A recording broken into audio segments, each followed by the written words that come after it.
성도가 서로 교통하는 것과 비록 한 장소에서 서로 대면하여 우리가 볼 수는 없지만 우리 모두는 성령 안에서 서로 교통하고 있다는 사실을 믿으시기 바랍니다. 믿으시고 그 믿음을 가지고 함께 인사하겠습니다. 함께여서 행복합니다. 함께여서 복된 행복한 주일이 되었으면 좋겠습니다. 매주 수요일마다 요한계시록을 차례대로 살펴보고 있는데 코로나19로 인해서 중단이 되었습니다. 그래서 오늘은 이어지는 계시록의 말씀을 본문으로 해서 함께 살펴보고자 합니다. 요한계시록은 종말에 일어날 일들입니다. 여러분, 종말이란 언제를 가리킵니까? 성경은 종말에 대해서 그때와 그 시는 아무도 모르고 오직 하나님만 아신다 라고 말씀합니다. 무슨 말입니까? 종말을 시간적으로 계산해서는 안 된다는 것입니다. 우리는 종말을 시간적으로 생각하는 경향이 있습니다.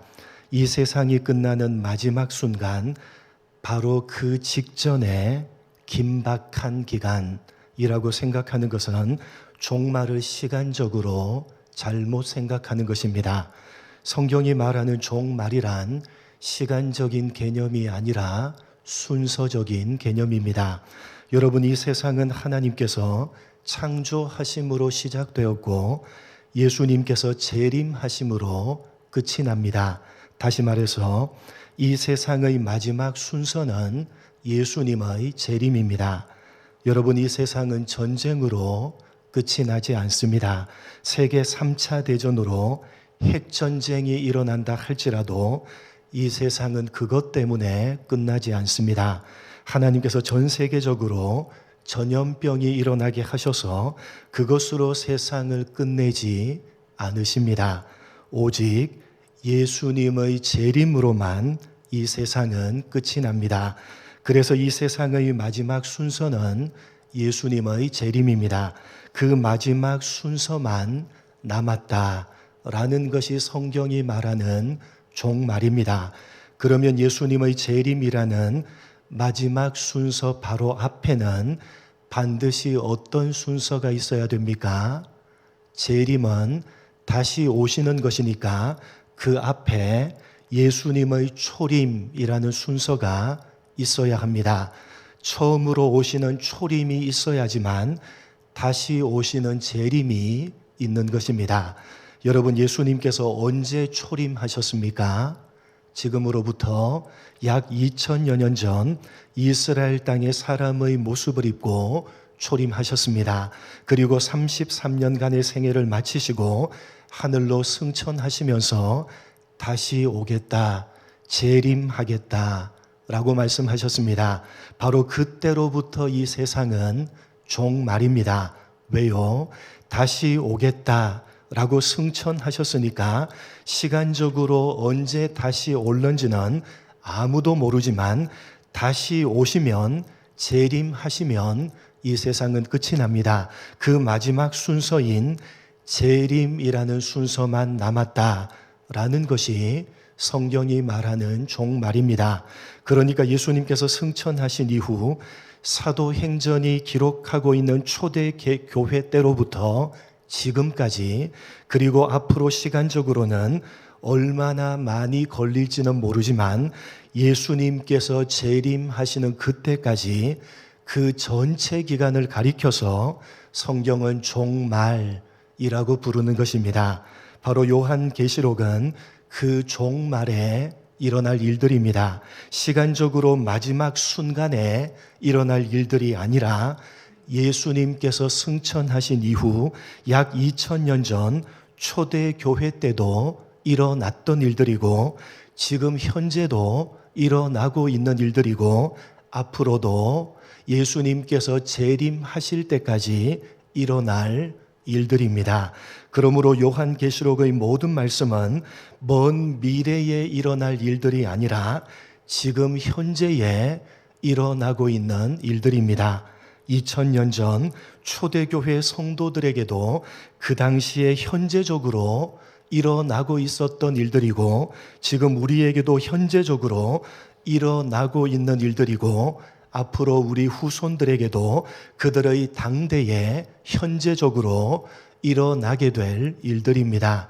많은 경우에 우리는 이 종말의 개념을 잘못 이해해서 이 계시록의 내용을 자꾸만 이 세상의 마지막 순간에 일어날 어떤 특별한 일들이라고 잘못 생각을 하는데 그렇지가 않습니다. 지금 현재 일어나고 있는 일들입니다. 오늘 본문의 말씀은 3명의 천사가 전하는 메시지로 지금 현재에 해당되는 말씀입니다. 사도 요한은 3명의 천사들이 공중을 날아다니면서 각각의 메시지를 전하고 있는 모습을 보게 됩니다. 어떤 메시지입니까? 먼저 6절 말씀을 보시면 첫 번째 천사는 땅에 거주하는 모든 자들, 즉 이 세상에 거하는 모든 사람들이 단 한 사람도 예외가 없이 반드시 들어야만 하는 영원한 복음을 가지고 있습니다. 그래서 그 영원한 복음을 전하는데 어떤 내용입니까? 본문 7절입니다. 7절 한 목소리로 함께 합독하겠습니다. 시작.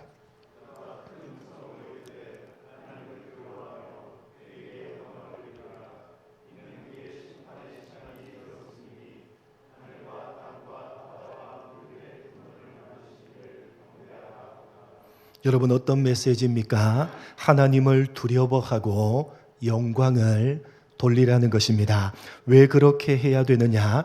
심판의 시간이 이르렀기 때문입니다. 심판의 시간이 임박했기 때문에 이제 머지않아서 하늘과 땅과 바다와 물들의 근원을 만드신 창조주께서 세상을 심판하실 것이기 때문에 모든 사람들은 하나님께만 영광을 돌리며 경배해야 된다는 것입니다. 두 번째 천사가 외친 메시지는 본문 8절입니다. 두 번째 천사의 메시지 본문 8절 함께 합독합니다. 시작. 또 다른 천사 곧 둘째가 그 뒤를 따라 말하되 무너졌도다 무너졌도다 큰 성 바벨론이여 모든 나라에게 그의 음행으로 말미암아 진노의 포도주를 먹이던 자로다 하더라. 큰 성 바벨론이 무너졌다는 내용입니다. 여러분 바벨론은 무엇을 가리키는 표현입니까? 우리가 잘 알듯이 구약시대 때 하나님의 백성들을 가장 극심하게 핍박했던 대표적인 나라가 바로 바벨론입니다. 그러니까 바벨론은 하나님을 대적하고 하나님의 백성들을 핍박하는 모든 세력들을 의미합니다. 사도 요한 당시에는 로마라는 나라였습니다. 그런 하나님을 대적하는 모든 세력들이 무너졌다는 것입니다. 2번씩이나 무너졌다는 것을 반복하고 있는데 특별히 무너질 것이다가 아니라 무너졌도다 라고 과거 시제를 쓰고 있다는 사실을 주목해야 됩니다. 무슨 말입니까? 반드시 무너질 것이다. 무너지는 것이 확실하다는 것입니다. 지금은 승승장구하고 있는 것처럼 보이지만 사실은 이미 무너졌다는 것입니다. 반드시 그렇게 될 것이라는 말씀입니다.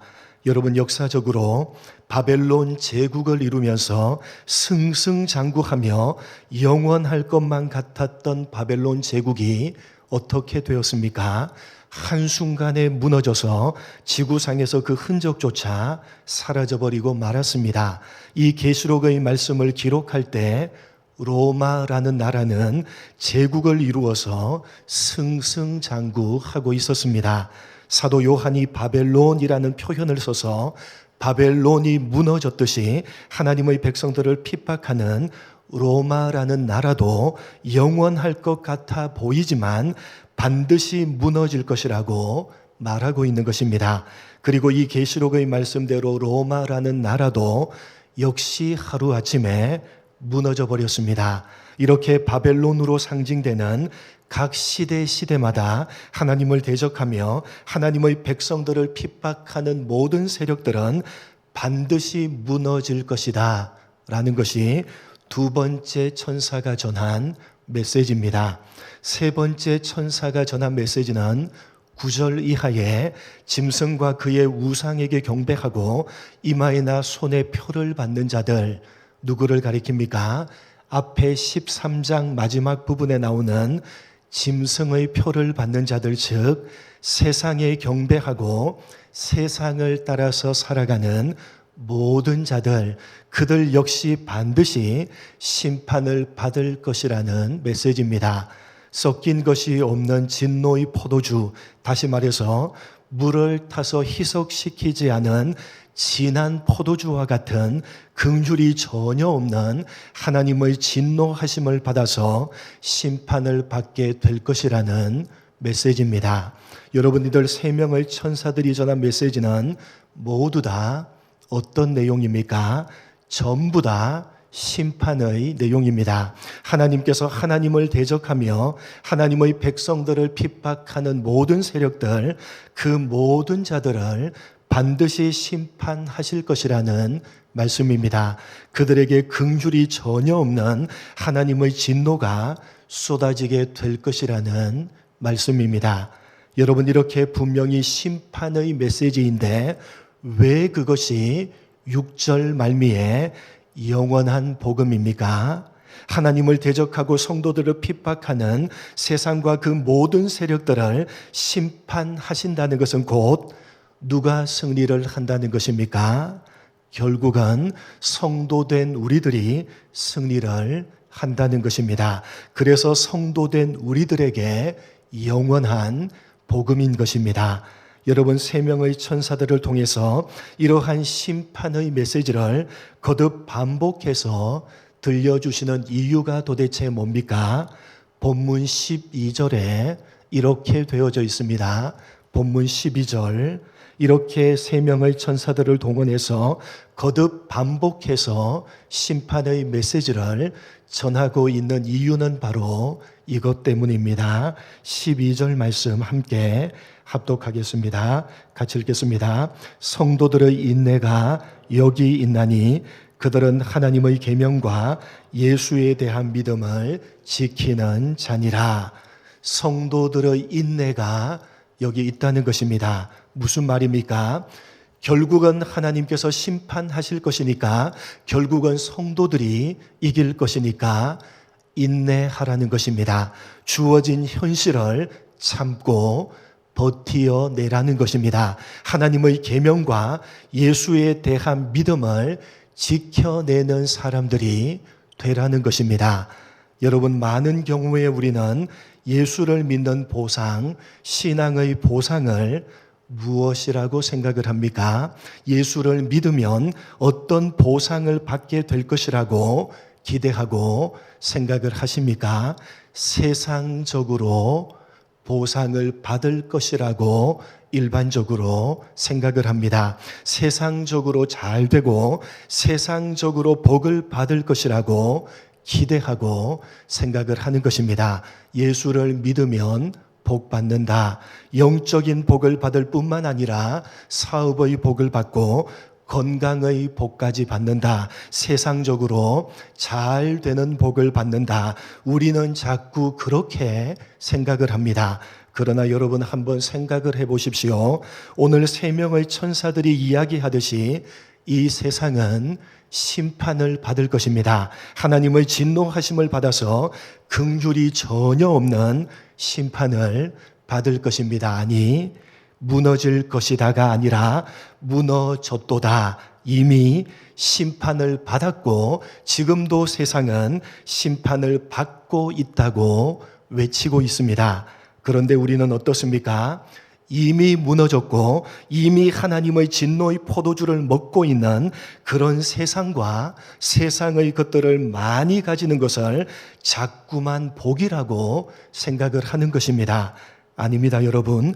예수를 믿는 보상은 12절 말씀에서 보듯이 하나님의 계명과 예수에 대한 믿음을 지켜내는 것, 세상을 인내하면서 믿음으로 버텨내며 살아내는 것, 그것 자체가 복이고 그것 자체가 예수를 믿는 사람들이 받는 보상입니다. 이미 하나님의 진노의 포도주를 먹고 있고 이미 무너져버린 세상과 구별되는 것입니다. 세상은 이미 하나님의 심판을 받고 있기 때문에 그런 세상에서 벗어나는 것, 그런 세상에서 구별되는 것이 바로 심판에서 벗어나는 것이고 그것이 바로 복입니다. 그래서 여러분 오늘 말씀의 결론이 이렇게 되어져 있습니다. 본문 13절입니다. 오늘 천사들이 전하는 메시지가 가지는 결론입니다. 여러분 13절 같이 읽겠습니다. 시작. 또 내가 들으니 하늘에서 음성이 나서 이르되 기록하라. 지금 이후로 주 안에서 죽는 자들은 복이 있도다 하시매 성령이 이르시되 그러하다.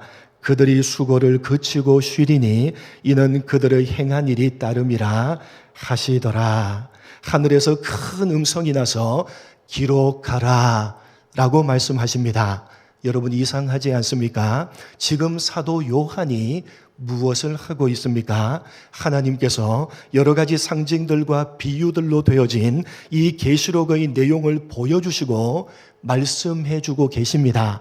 그래서 요한이 보여주시는 그것을 받아서 기록을 하고 있는 것 아닙니까? 성령의 감동을 받아서 지금 열심히 받아 적고 있는데 거기에다 대고 왜 기록하라라 라고 말씀을 하시는 것입니까? 기록하고 있는데 왜 또 기록하라 하시냐는 것입니다. 강조하는 표현입니다. 지금부터 하는 이야기가 너무나도 중요하다는 것입니다.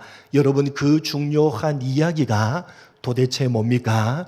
지금 이후로 주 안에서 어떤 자들이 복이 있다? 사는 자들이 아니라 죽는 자들이 복이 있도다.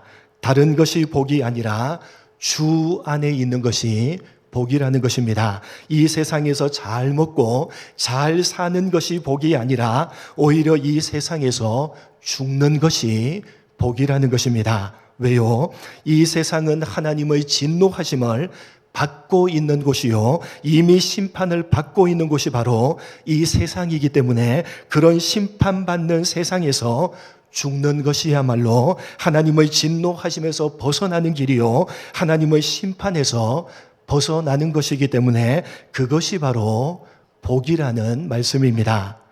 이해를 돕기 위해서 말씀을 드립니다. 지금은 군대가 많이 좋아졌습니다.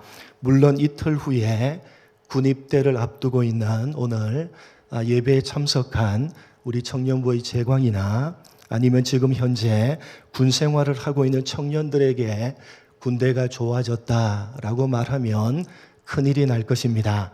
아마 군 생활을 하고 있는 모든 사람은 자기가 있는 부대가 제일 힘들다고 말할 것입니다.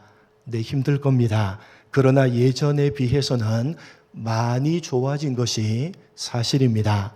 요즘은 월급도 많이 받습니다. 제가 이런 말을 했다가 한 청년이 반발을 했습니다. 아니 목사님 그런 소리 하지 마십시오. 많이 받는다니요.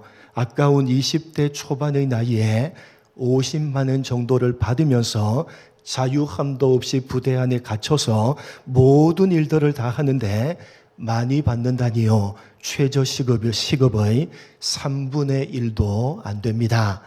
네, 맞는 말이지만 그래도 예전에 비해서는 많이 받는 것이 사실입니다. 제가 군 생활을 할 때만 해도 병장 월급이 1만 원이었습니다. 그리고 그 기간도 30개월이었고 환경도 지금보다 훨씬 열악했고 구타도 심했습니다.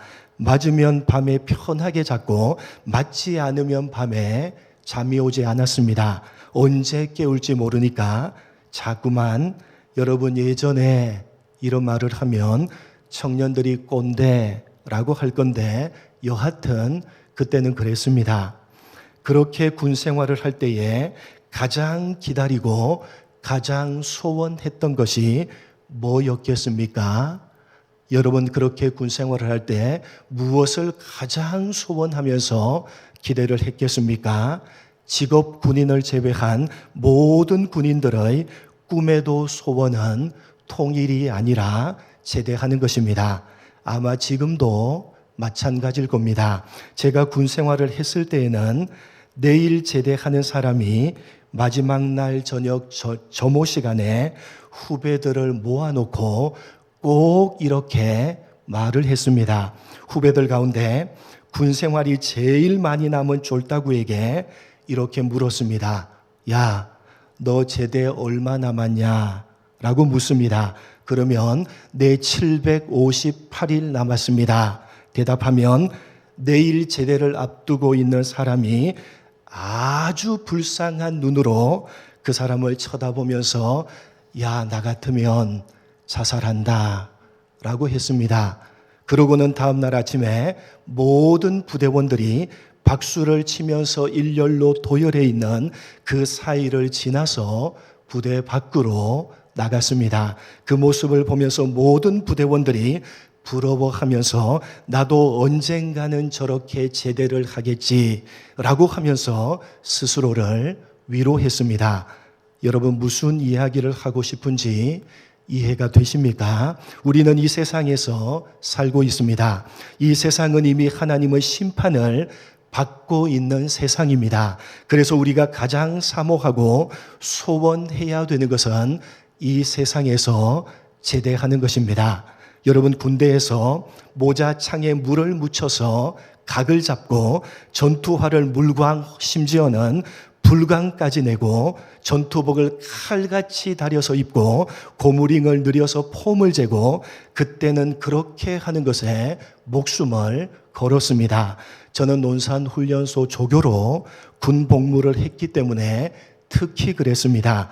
그러나 군대에서 천년 만년 살 것 아니지 않습니까? 얼마 지나지 않아서 제대를 할 건데 그런 게 도대체 무슨 소용이 있겠습니까? 여러분 군대에서 전투복을 칼같이 다려서 입고 전투화를 물광 불광 내고 모자 각을 잡고 50만 원 받아서 PX 가서 맛있는 거 사 먹으면서 평생 군 생활을 하는 것이 좋겠습니까? 아니면 제대를 하는 것이 더 좋겠습니까?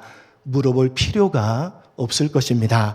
그런데 우리 모두는 자꾸만 군대가 좋다고 하면서 그곳에서 영원히 살 것처럼 목숨을 거는 것입니다. 제대해야 할 이 세상에서 좋은 집에서 살고 좋은 차를 타고 좋은 직장에 들어가 좋은 옷을 입고 좋은 것을 먹고 하는 일에 목숨을 거는 것입니다. 오로지 그것이 인생의 목적이요 인생의 목표입니다. 머지않아서 제대를 할 건데 전투복을 칼같이 다리고 전투화를 물광불광 내고 군용 보급품을 챙겨서 쌓아놓는 온통 그런 일에 목숨을 걸고 있는 것입니다. 제대해야 할 군대에서 영원히 살 것처럼 우리 모두가 이 세상에서 그렇게 살고 있다는 것입니다. 사랑하는 성도 여러분, 우리가 살고 있는 이 세상은 우리가 영원히 살 곳이 결코 아닙니다. 이 세상은 영원하지도 않고 그 누구도 이 세상에서 영원히 살 수 있는 사람은 아무도 없습니다. 어떤 사람은 살아온 날들보다 더 많이 남아있을 것이고 어떤 사람은 살아온 날들보다 적게 남아있을 뿐입니다. 심판받아 마땅한 세상, 이미 하나님의 진노하심을 받고 있고 긍휼 없는 하나님의 심판이 이미 시작된 이 세상에서 우리는 살아가고 있습니다. 이 세상은 결코 영원하지도 않고 이곳에서 영원히 살 수 있는 사람도 없습니다. 물론 우리는 그 누구보다도 이 세상을 성실하게 살아야 하고 열심히 살아야 될 것입니다.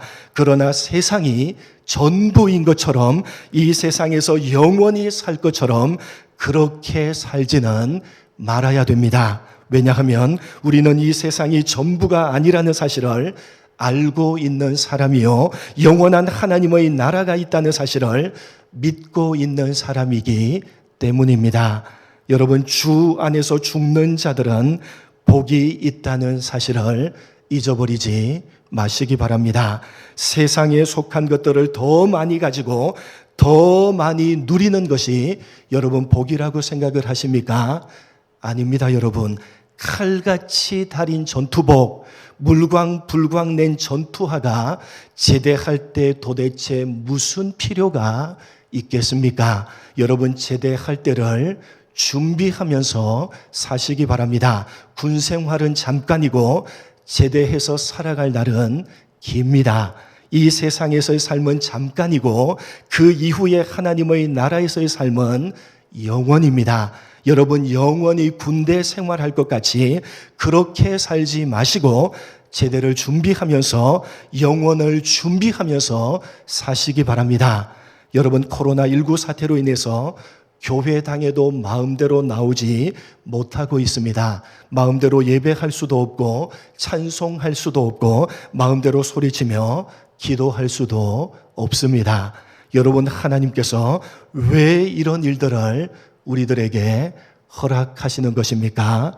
2000년 전 사도 요한이 들었던 3명의 천사들이 외치는 메시지, 하나님께서 그 영원한 복음의 말씀을 기록해서 이제 성경 말씀으로 우리들에게 주셨는데 우리가 그 성경의 가르침에 귀를 닫아버렸기 때문입니다. 이 세상이 전부이고 이곳 세상에서 영원히 살 것처럼 오로지 이 세상을 목적하면서 여기에서 더 많이 가지고 여기에서 더 많이 누리는 것이 전부인 것처럼 그렇게 우리가 살아가고 있기 때문에 오늘 이런 어려움을 우리들에게 허락하시는 것입니다. 이 세상이 전부가 아니라 하나님의 영원한 나라가 있다고 그것을 알고 있고 믿고 있다고 하면서도 이 세상이 전부인 믿지 않는 사람들과 다른 것이 하나도 없이 그렇게 우리가 살아가고 있기 때문에 하나님께서 잠시 우리를 멈춰 세우시는 것입니다.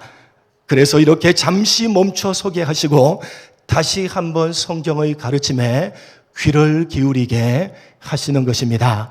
여러분, 우리는 이 세상이 전부가 아니라는 사실을 알고 있는 사람들입니다. 우리는 영원한 하나님의 나라가 있다는 사실을 믿고 있는 사람들입니다. 그렇게 알고 있고 믿고 있는 사람답게 이제 사시기 바랍니다.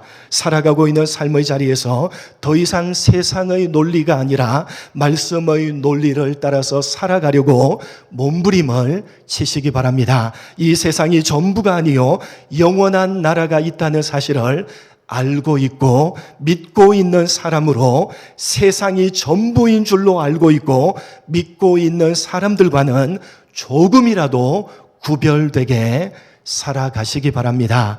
하나님께서 잠시 멈춰 서게 하시고 돌아보게 하시는 이때에 새 천사들이 외치는 메시지를 더 이상 외면하지 마시기 바랍니다. 여러분 스스로의 신앙을 점검하시고 이제 다시 돌아오게 하시는 그때에는 세상이 전부가 아니요 영원한 나라가 있다는 사실을 알고 있고 믿고 있는 사람으로서 부끄럽지 않는 여러분 모두가 되시기를 주님의 이름으로 간절히 축복합니다. 하나님 아버지, 우리는 이 세상이 전부가 아니라는 사실을 알고 있는 사람들입니다. 우리는 영원한 하나님의 나라가 있다는 사실을 믿고 있는 사람들입니다. 그런데 알고 있고 믿고 있다고 하면서도 이 세상이 전부로 알고 있고 전부로 믿고 있는 세상 사람들과 도대체 어떤 점이 다르게 우리가 세상을 살았습니까? 하나님 아버지, 방불하게 그렇게 입술로 고백을 하지만 그렇게 알고 있고 믿는다고는 하지만 그러나 세상에서 세상이 전부인 세상 사람들과 방불하게 조금도 다름이 없이 살아버렸기 때문에 이제 하나님께서 잠시 멈춰서게 하시고 우리 스스로를 점검케 하신다는 사실을 가슴 깊이 새기는 우리가 되게 하여 주옵소서. 하나님 아버지, 잠시 멈춰서서 우리 스스로를 정직하게 점검케 하시고 이제 하나님께서 다시 돌아오게 하시는 그때에는 세상이 전부가 아니요 영원한 나라가 있다는 사실을 알고 있고 믿고 있는 사람으로서 부끄럽지 않는 우리 모두가 될 수 있도록 은혜 베풀어 주옵소서. 감사하오며 예수님의 이름으로 기도드립니다. 아멘.